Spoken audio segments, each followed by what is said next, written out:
My husband and best friend's affair destroyed my life. 2 years later, I'm dating my college friend and got a dream job. I, 32F, never thought I'd be in this situation. My whole world has been turned upside down, and I'm struggling to make sense of it all. Let me start from the beginning. I grew up in a small town in the Midwest, the youngest of 3 children. My parents were high school sweethearts who married young and stayed together through thick and thin. They set a high bar for what I thought a loving relationship should be.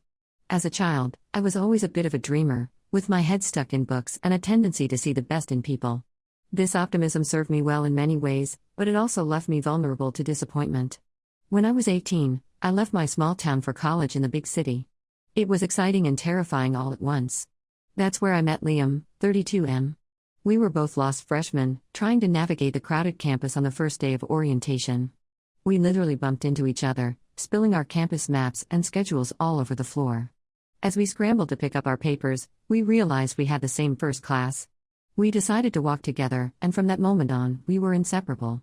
Liam and I bonded over our shared love of obscure indie bands, our terrible attempts at cooking in the dorm kitchens, and our mutual feelings of being outsiders in the sea of seemingly confident college students. We were both a bit quirky and didn't quite fit in with the popular crowd. Over the years, our friendship grew stronger. We supported each other through tough times, like when Liam's parents divorced in our sophomore year, or when I bombed my first big exam and thought my dreams of becoming a journalist were over. We celebrated each other's successes too. I was there cheering in the front row when Liam's band played their first gig at a local dive bar, and he was the first person I called when I got my internship at the city newspaper. We were the kind of friends who could sit in comfortable silence for hours, or talk until the sun came up without running out of things to say. After graduation, Liam and I both landed entry-level jobs in the same city. I started as a junior reporter at a local news station, while Liam got a job at an advertising agency. We'd often meet up for drinks after work, commiserating over difficult bosses and impossible deadlines. On weekends, we'd explore the city together, trying out new restaurants or attending free concerts in the park. It was during one of these outings, about 2 years after we graduated, that I met my now husband, Alex, 34M. We were at a food festival in the city center. Liam had wandered off to check out a stall selling exotic spices, and I was in line waiting to try some gourmet tacos. Alex was right behind me in line, and we struck up a conversation about the merits of soft versus hard-shell tacos. He was charming, with a quick wit and an easy smile. When we finally got our tacos, he asked if I wanted to share a picnic table. I agreed, and we ended up talking for hours. Alex was everything I thought I wanted in a partner. He was successful, working as a software engineer for a growing tech company. He was kind, always remembering little details about my day or surprising me with my favorite coffee. And he seemed to adore me, looking at me like I was the most fascinating person he'd ever met. We started dating, and I was swept off my feet. Alex was romantic in a way I'd never experienced before. He'd leave little love notes in my coat pockets, surprise me with weekend getaways, and always made time for date nights no matter how busy work got. Within a year, he proposed. It was a perfect moment. He took me back to the food festival where we first met, got down on one knee right by that same taco truck, and asked me to spend the rest of my life with him. I was over the moon, and Liam was right there by my side through it all. He helped me plan the wedding, offering a man's perspective on everything from the menu to the music. He calmed my pre-wedding jitters, assuring me that Alex was a great guy and that we were perfect for each other. On the day of the wedding, Liam was my man of honor. He gave the most heartfelt speech I've ever heard, talking about our years of friendship and how happy he was that I'd found someone who loved me as much as Alex did. The wedding day was perfect. I remember looking at Alex as we said our vows, thinking how lucky I was to have found such an amazing husband and to have kept such a wonderful friend in Liam. Fast forward 5 years, and life seemed perfect. Alex and I had bought a beautiful house in the suburbs, complete with a white picket fence and a big backyard for the family we were planning to start. Our careers were thriving. I had worked my way up to lead anchor at the news station, and Alex had been promoted to senior software engineer at his company. Liam's life was going well too. He had found love with a woman named Emma, 30F, who we met at a work event. Emma was vivacious and creative, working as an art teacher at a local elementary school. They got married 2 years after Alex and I did, and I was thrilled to stand by Liam's side as his best woman. Everything changed last month. It was a Tuesday evening, and I was working late at the station, preparing for a big story we were breaking the next day. I decided to surprise Alex by coming home early, picking up his favorite Indian takeout on the way. As I pulled into our driveway, I noticed Liam's car parked outside. I thought nothing of it. Liam and Alex had become good friends over the years, often hanging out when I was busy with work. I walked in, ready to surprise them both with dinner. But the house was eerily quiet. I called out, but no one answered. As I walked upstairs, I heard muffled voices coming from our bedroom. I opened the door, and my entire world shattered. There, in our bed, were Alex and Liam. They sprang apart as soon as they saw me, but it was too late. The image was burned into my mind forever. Alex, the man I had promised to love for the rest of my life, tangled up with Liam, the friend I had trusted more than anyone else in the world. I don't remember much of what happened next. There was a lot of shouting, crying, and pleading. I threw Alex's clothes out of the window, watching as his expensive suits fluttered down onto our perfectly manicured lawn. I told Liam to get out of my house, unable to even look at him. They both tried to explain, saying it had only happened a few times, that they were confused about their feelings. But I couldn't listen. I felt betrayed, humiliated, and utterly broken. It's been a month now, and I'm still reeling. Alex has moved out, staying with a co-worker until he can find his own place. I've blocked both him and Liam on all platforms, phone, email, social media. I can't bear to see their faces or read their messages. Emma reached out to me a week after it happened, devastated and angry. Apparently, Liam had confessed everything to her too. We met for coffee, both of us shell-shocked and trying to make sense of how our lives had imploded so suddenly. Emma and I were never particularly close before, but now we're united in our grief and betrayal. I've lost my husband and my best friend in one fell swoop. The two people I trusted most in this world have betrayed me in the worst possible way. I can't eat, I can't sleep, and I can't stop replaying everything in my mind, wondering if there were signs I missed. Were they always attracted to each other? Was I just a convenient cover for their relationship? How long has this been going on? Work has become my only solace.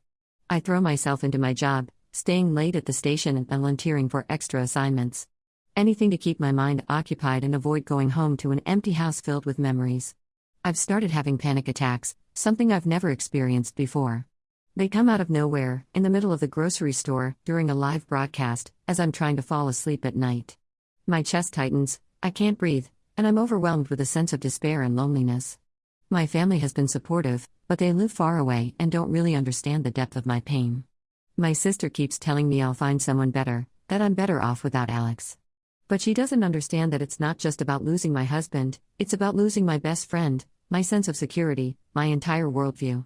I don't know what to do now. How do I move forward from this? How do I ever trust anyone again? The loneliness is overwhelming, and I feel like I'm drowning in my own thoughts. Any advice would be appreciated. Update 1: It's been 3 months since my last post, and I wanted to give an update on my situation. First of all, I want to thank everyone for their kind words and support. Your messages have been a lifeline during this difficult time. After the initial shock wore off, I decided to take action. I hired a divorce lawyer, a tough-as-nails woman named Patricia who came highly recommended by a colleague at the news station. She's been guiding me through the process of ending my marriage to Alex. It's been a messy and emotional journey, but I'm determined to come out stronger on the other side. One of the most challenging aspects has been dealing with mutual friends and family. Many people were shocked when they found out what happened. Our annual 4th of July barbecue, which Alex and I usually hosted, became a point of contention. Some friends tried to remain neutral, inviting both Alex and me to their events. Others took sides. I was hurt to discover that a couple we'd been close with for years, Mark and Sarah, had known about Alex and Liam's affair for months and hadn't said anything. My parents, true to their commitment to marriage, initially encouraged me to try to work things out with Alex. They kept saying things like, "Marriage is hard work and everyone makes mistakes." It took several tearful phone calls for them to understand the depth of the betrayal and to accept that reconciliation wasn't an option for me. Alex's family has been a whole other issue. His mother, who I was once close with, has been calling and leaving voicemails begging me to give Alex another chance. She insists that he's confused and that with some couples therapy, we could move past this. I've had to block her number for my own peace of mind. Emma and I have become unexpected allies in all of this. We've met up several times, usually at a quiet cafe far from our usual haunts. We talk for hours, sharing our anger, our pain, and our confusion. She's also filing for divorce from Liam. It's been comforting to have someone who understands exactly what I'm going through, who doesn't try to minimize my feelings or rush me to get over it. About a month ago, Liam showed up at my workplace. He was waiting outside the station when I finished the evening news broadcast. I tried to ignore him, but he pleaded for just 5 minutes of my time. Against my better judgment, I agreed to meet him at a nearby cafe. Liam looked terrible. He'd lost weight, had dark circles under his eyes, and his usual neat appearance was disheveled. He poured his heart out, telling me how sorry he was and how much he valued our friendship. With tears in his eyes, he explained that he had always had feelings for me but never acted on them out of respect for our friendship. When he and Alex started spending more time together, those feelings somehow transferred to Alex. He said they had both been confused and scared, never meaning to hurt Emma or me. I listened to everything he had to say, my emotions swinging wildly between anger, pity, and a traitorous longing for the friendship we once had. In the end, I told him that while I appreciated his honesty, I couldn't forgive him. The betrayal was too deep, and the trust was irreparably broken. Seeing the pain in his eyes was difficult, but I knew I had to stand my ground. As for Alex, he's been trying to convince me to go to couples counseling. He's left messages with mutual friends, sent emails to my work address, and even had flowers delivered to the station, which I promptly gave away to an intern. He claims that he's confused about his sexuality and that what happened with Liam was a mistake. Last week, he ambushed me outside our old favorite restaurant, begging for another chance. I've made it clear that there's no chance of reconciliation. The divorce proceedings are moving forward, and I'm focusing on healing and rebuilding my life. I've started seeing a therapist to work through my emotions and trust issues. Dr. Fernandez is kind but no nonsense, pushing me to confront my feelings rather than bury them in work. It's been helpful to have a professional to talk to, someone who can provide guidance and coping strategies. I've also thrown myself into new activities.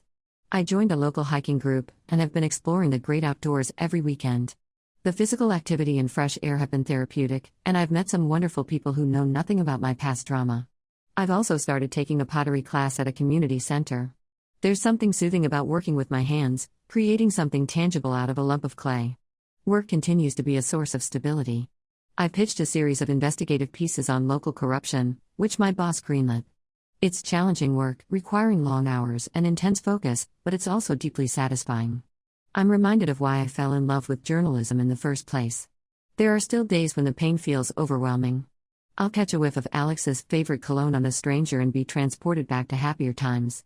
Or I'll see something funny happen and instinctively reach for my phone to text Liam before remembering I can't. But these moments are becoming less frequent. I'm learning to be comfortable with being alone and rediscovering who I am outside of my relationships with Alex and Liam. Thank you all again for your support. I'll update again if there are any significant developments. Update 2. It's been 6 months since my last update, and a lot has changed. I want to thank everyone who has continued to support me through this journey. The divorce from Alex was finalized 2 months ago. It was a bittersweet moment, relief that it was over, but also sadness for the end of what I thought was a happy marriage. The process was draining, both emotionally and financially.